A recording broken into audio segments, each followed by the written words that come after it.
ساعت چنده؟ ساعت هم 12:30 دیگه. بی خود نیست خوابم گرفته.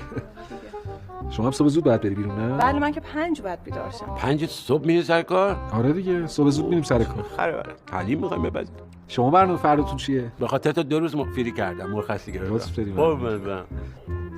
خوابم گرفته. یه هر شب نیست این موقع خوابی 11 میخوای؟ آره بابا 11 میخوابین؟ نه من تازه 12 طلوع زندگیم. تمام زیبایی زندگی تو شبه. شبو ندیدین شما جفتتون مردین. خوابم گرفته خود بی انرژی شدم دیگه.